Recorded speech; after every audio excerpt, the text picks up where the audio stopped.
What up, YouTubers? How are y'all doing? I'm here to talk about Marvin Gaye's 12th album, Let's Get It On.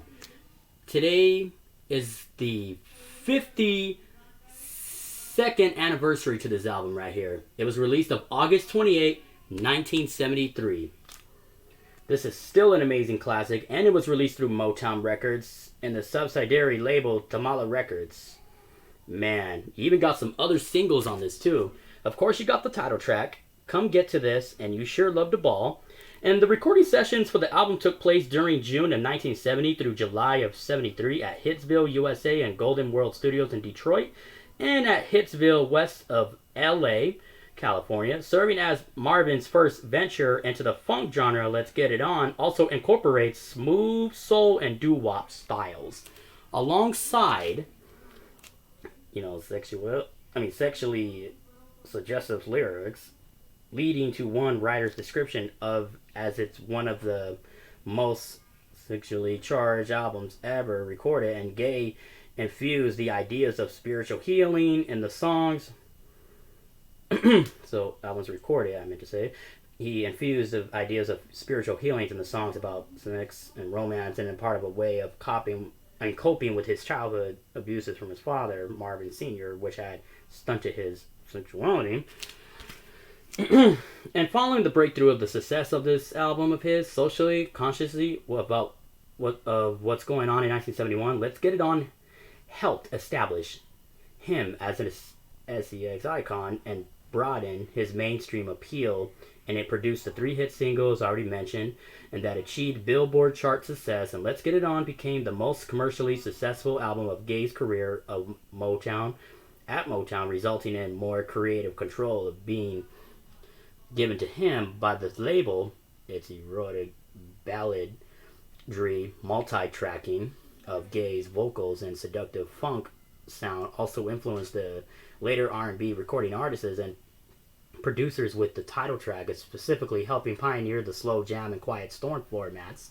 In retrospect, Let's Get It On has been regarded by the writers and music critics as a landmark. By recording and soul and its increase of popularity, the popularity of funk during the 1970s, while Marvin's smooth soul sound marked a charge from his record label's previous success with the Motown sound formula, among the most acclaimed LPs in history, and it frequently appears on the professional rankings of the greatest albums of all time, and has been inducted at the Grammy Hall of Fame as a historically important recording. And then in the year 2001, it was reissued by Motown as a 2 CD deluxe edition release, and in 2023 the album was reissued with added material for its 50th anniversary. And y'all should know the rest is history.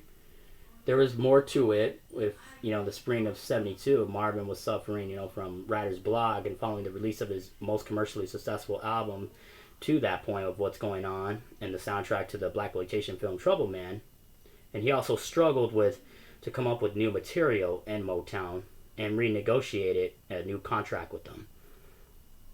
This album is always going to be classic. And the marketing and sales during the release of August 28th of 1973, Let's Get It On surpassed his previous studio effort, What's Going On, the best-selling record of his tenure of Motown, and the album peaked at number 2 on the U.S. Billboard Top LPs chart, behind the Rolling Stones' Goat's Head Soup in 1973. And while it also managed, to reach number 1 in Cashbox for 1 week, as well as 2 weeks at the top of Record World's music charts, Let's Get It On charted for 61 weeks on the Billboard charts and remained at the top of the Billboard Soul Albums for 11 weeks, and becoming the best soul album of 1973. So y'all should know the rest is history. This album will always be a classic forever by Marvin Gaye. And it did receive positive reviews from music critics, and it touches on the excellent terms of instrumental support, while it's citing the title track Distant Lover as the album's best recordings. And John Landau of Rolling Stone found that Marvin's performance on par with that of that same degree of intensity, sending out near cosmic overtones while eloquently phrasing the sometimes simplistic lyrics.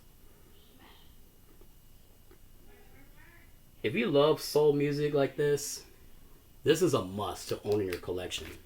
And I did buy it from Rasta Cowboy Records a few years back. So, you also got songs like Please Don't Stay, Once You Go Away, If I Should Die Tonight, Keep Getting It On, and Come Get to This, Distant Lover, You're Sure Love to Ball, You Sure Love to Ball, and Just to Keep You Satisfied. What's your favorite song off the album? Don't forget to hit that like and subscribe and comment and follow your boy, and I'll be glad to return to the next one. Y'all have a blessed one and stay safe. Also, follow me on TikTok too. Both the watching channels, YouTube and TikTok. You heard it from your boy. God bless y'all. Stay safe. Keep playing this record on your turntables.